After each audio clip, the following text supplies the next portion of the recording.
symmetry of this place is mind-blowing. It's like one big Zen garden. Oh my god.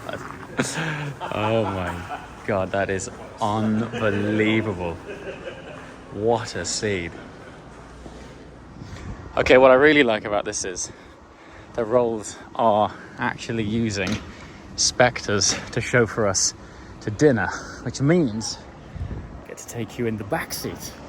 Something actually didn't feature in the review. It was spoken about, but I didn't actually get in the back on the drive. But it'll be interesting to show you what Spectre is like in the back, because it's not a 2+2, it's a proper 4-seater. So these are all the media and journalists which are coming along for dinner tonight, and everyone's getting chauffeured along in Spectres. I mean, they know how to do it, don't you? When you normally go on a new car launch, it's very rare that the brand uses the new car in order to chauffeur you around it. So, round of applause, Rolls, for really putting on a good show. The back of this thing. Okay. Yeah, we haven't sampled it yet, so I want to see what this back seat situation's all about. There you go. Thank you. You'll be impressed. Thanks very much. It's a pleasure. Here we go. Yeah, there you go. Good. Right, so. Oh, it's proper, isn't it? Look at the space.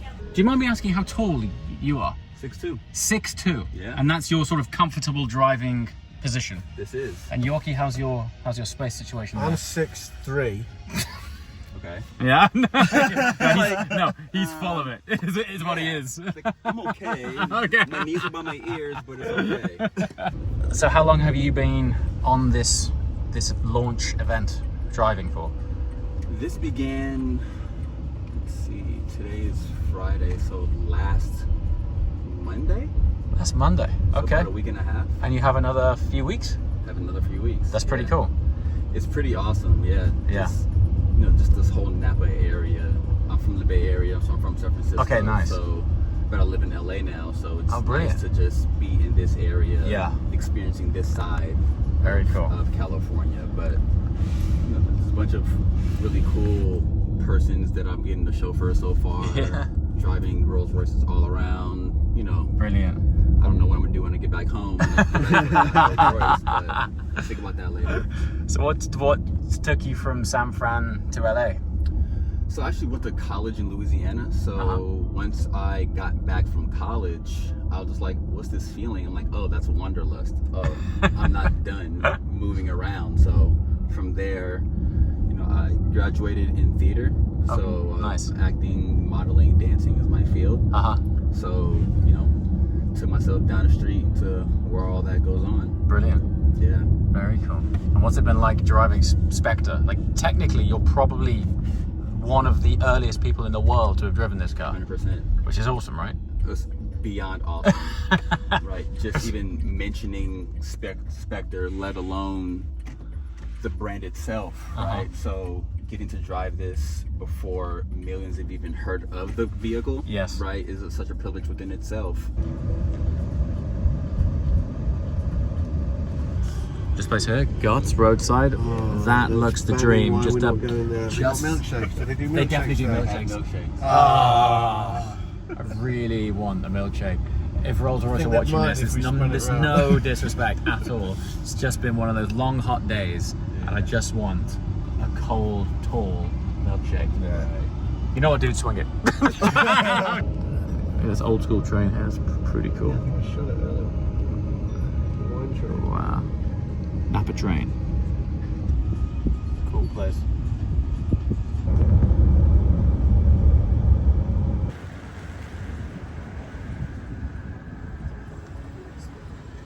This place looks cool. Oh, that was a great shot. Oh.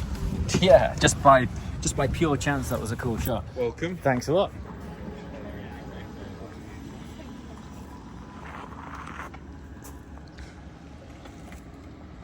It's called Promontory. The Prisoner was the one we were at earlier, which was the winery. Thank you very much. It reminds me of one of those Japanese sort of sand, like a Zen garden. Zen garden, you know? But what I noticed as well was, see the edge of the basically where the gravel is. Yes. That's the metal edge. And that meets, this is what I love as a designer. See how these corners meet exactly Oh yes, perfectly. look at this. That for me is, Here? it's a Rolls-Royce kind of That's a way of Rolls-Royce creation. detail. And I love also the, let's say the symmetry and everything you see. All the boards are lining up beautifully. They end beautifully on the edge. The hedges are beautifully crafted. And then they put a table in the corner. Just like, Brilliant, isn't it? It has that lightness of touch to it, you know? I mean, even looking through the lens, it's very pleasing. Like aesthetically, it's very well balanced, isn't it? And then we have this beautiful backdrop of this countryside here. The view's incredible, isn't it? So Absolutely as a stunning. designer, you can imagine, I see this. Yes. I was already walking through the building the other day with a camera, photographing every corner. And I know what I'm going to be doing now. I'm going to be trying to Go back to your garden. I'm be trying to design my own building as I would wow. want. Well, I'm not sure I'm gonna do it, but I will start designing Sure. it based on the principles that I see here. Fabulous. And what you see in a bit, we will have dinner in a space where the first thing I thought of is, Yeah. this is where I want Rolls-Royces to be. Really? You have a Okay. couch in the middle, Yes. and then you look out over the beautiful countryside, enjoy a good glass of wine or a good whiskey, have a cigar, and you have your beautiful. Enjoy. Yeah, I love it. So we're looking to open the doors to a Rolls-Royce kind of place, and I have to say the first moment that we stepped through those doors out there, we thought this is it. There's so much in common. You can just see the attention to detail. I'm not sure if Anders has managed to speak to too many of you just yet, but ask Anders about the pillars and I he'll will. explain the, yeah. I will inform about the pillars. Excellent, yes. Anyway, it is a fabulous place. It's an amazing experience to be here. And I'm very pleased to introduce Charlie Williams, who's one of the directors at Promontory, who's going to tell you a little bit more about what it is that we're seeing out there and also this place in general. Charlie, thank you. On behalf of the family, I'd like to just offer you all a very, very warm welcome. As Emma had mentioned, it's really not very often that we open the doors for an evening like this. But the Harlan family profoundly appreciates the alignment of values that exist with Rolls-Royce. A shared discernment, a shared desire and commitment to craftsmanship, innovation, artistry, and ultimately a desire to produce a product that possesses a unique depth of character and quality. Starting nearly 40 years ago, the Harlan family set about creating a 200-year plan for wine growing in the Napa Valley. And where we are this evening at Promontory represents the third and final piece of that plan, with the family's second generation at the helm. So it all started at Harlan Estate, which is the property that we're looking out to the side to. This was a piece of land that Bill Harlan founded in the early part of the 1980s. The wines that you'll be enjoying this evening come from a piece of land that you can't actually see from here. It's just on the other side of the ridge that you can see in the distance. But it's almost like a small national park. It's an 850-acre property that Bill first came across in the early part of the 80s. It wasn't available for sale. He kept it in the back of his mind until towards the end of 2007, when the family had the good fortune of getting boots on the ground out there. In total, we have less than 10% of the acreage which is planted to vine. So the rest is all forested. And where we are this evening is the winery that we built several years after the land had been acquired by the family. We had a wonderful opportunity to at least get an initial understanding of the land and what we were going to need from a production space. But it also allowed us to think about having a space that can act as a window to the world, if you will, and gives us a chance to, on the very rare occasion, host an evening like this.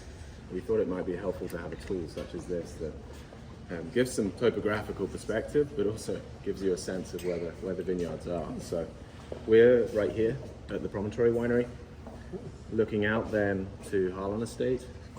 This outline is what makes up Harlan Estate. And then the ridge that you can see in the distance is this ridge. Start to think about Napa as a region as a whole. The region is made up of two geologic formations, volcanic, sedimentary.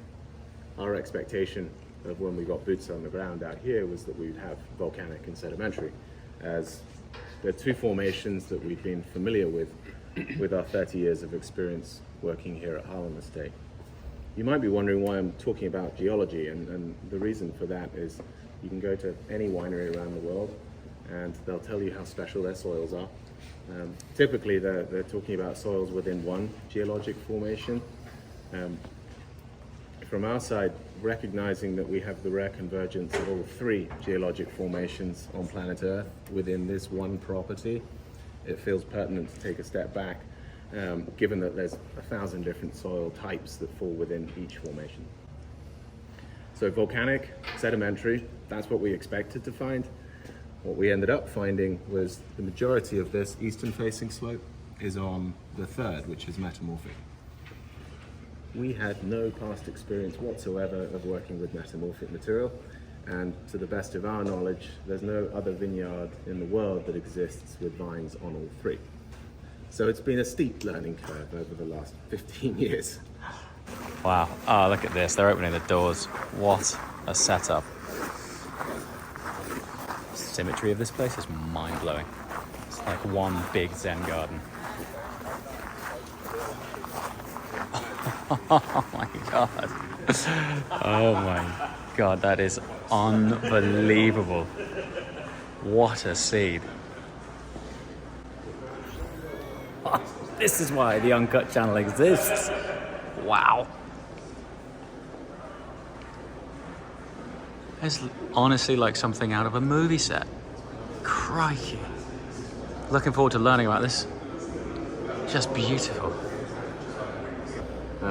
Recognizing the sheer diversity of the piece of land that we're working with, it was imperative that we have a production space that gives us this inherent freedom and also an infrastructure that's going to support changes in a decade or two or three.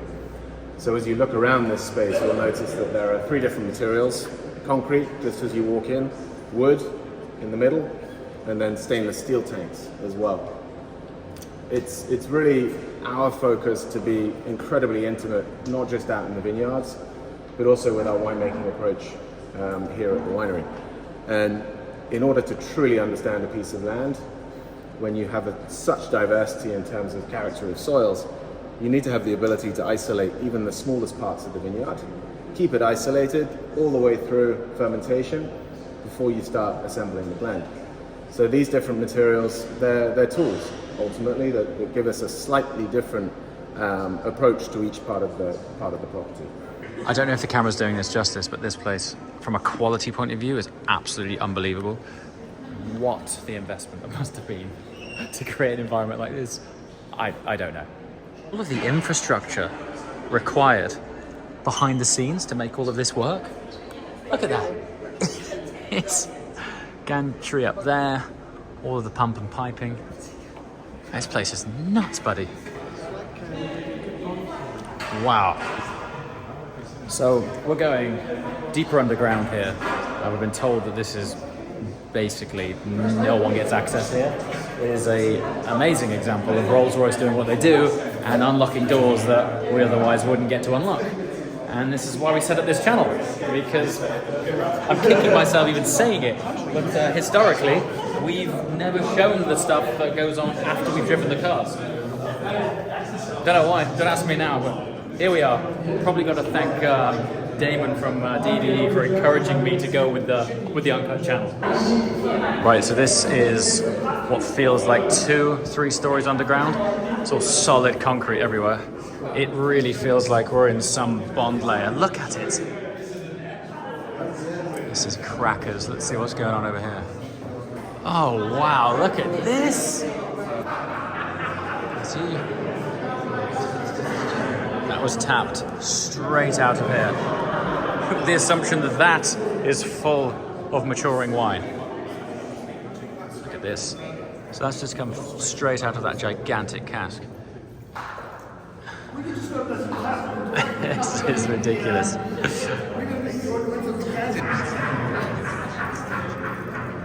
I'm assuming this is rock from the estate, isn't it? It's filling up again. Look at this. Wow. Just mesmerizing. don't leave the tap on. Don't leave. It's an expensive day at the office if you leave the tap on. We'll be heading back to the UK. Really, really fast.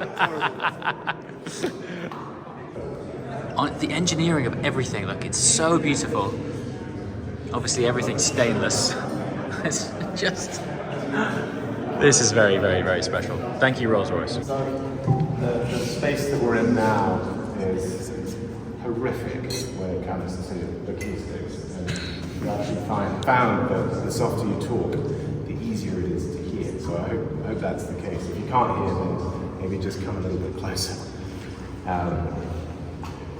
It seems strange to say anything else without talking about this piece that's directly in front of us. This is an example of metamorphic material, which we brought down from the property. And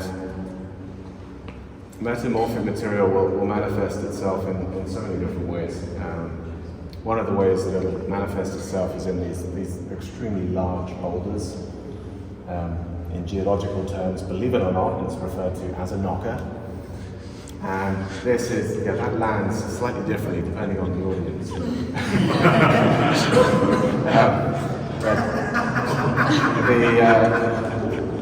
The metamorphic material, as we've learned over the last 15 years, has really become, as we know now, so relevant in defining not just the character of the wines that we're making, but also informed our approach to wine growing, our approach to aging. And so, if we could figure out how to have an example of metamorphic material in this part of the winery, it was worth figuring out. Logistically, complete nightmare. This is around about 13,000 pounds in weight, and this is only 1/2 of the rock that we brought down. But it would have started out its life on the floor of the Pacific Ocean, mudstone or sandstone, more than 150 million years ago. And so it's a beautiful piece, but an incredibly relevant piece in defining the wine that we have in front of us. So this is our 2021 vintage of Promontory. Keep in mind that it's a wine that we won't be releasing until the end of 2025. So we give ourselves 4 years between harvest and release, which is unusual. It was really something that our winemaking team recognized as being important due to the quality of the tannins and the characteristics of the fruit in the early days. And it's one thing for a winemaker to say, I think we need 4 years between harvest and release. It's another thing entirely to have a family that will support an approach like that. Recognizing that we have that amount of time, it was incredibly important to find a vessel that would allow us to extend the aging without doing anything that was going to get in the way of the transparency of sight, anything that was going to impact the purity of fruit. So the vessels that you can see around us are not only much larger in size, but they're made in Austria, a cooperage that's been making these casks for a little over 500 years. It's now being run by the 29th generation. And when we first engaged with them, they had no interest whatsoever of working with a US producer.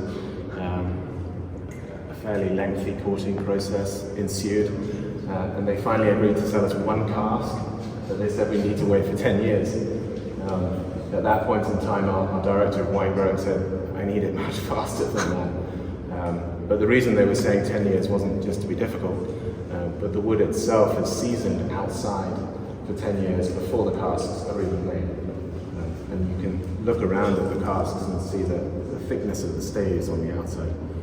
These are from trees that are more than 200 years in forests from Austria. But ultimately they're a tool. And they're a tool that allow us the luxury of time to extend the aging as we need to take a very vintage specific approach. Wow. Every corner of this place is theatre, isn't it? It's just incredible. Look at the doors automatically opening. Wow! This is our dining room for the evening. What is going on? Goodness gracious me. Don't quite know where to start with this experience. It's truly breathtaking. Look at the length of this table. The symmetry of it. Even the layout of the table It reflects the symmetry of the entire architecture of this place. Look at that. Look at the view. So this is the view that complements this table. Yeah, the car was special, but this is the cherry on the top of the experience. I don't know what to say really. I'm much more au fait with describing the experience of driving a car. Moments like this leave me a bit speechless. I'm like, oh, look at that, look how amazing that looks. But, you know, really, when I say I'm lost for words, lost for words. Brilliant. Okay, now they've just opened the doors onto this terrace. Every inch of this place has been considered for theatre and entertainment. What a view. Before you, we have a 24-hour braised short rib and a 20 or 22 layer potato pave, some Tinkerbell carrots, spinach puree, and a porcini cream. And then for those not engaging in the meat, we have some charred cauliflower. There's a smoked onion demi-glace, vegetarian with that as well, and a vegetarian potato and spinach to accompany. I'm sure it goes swimmingly with the wine. Trust me, I've had it already 3 or 4 times now. Enjoy. Thank you. You might keep watching for Shooting Star. Did you see? Now I saw one.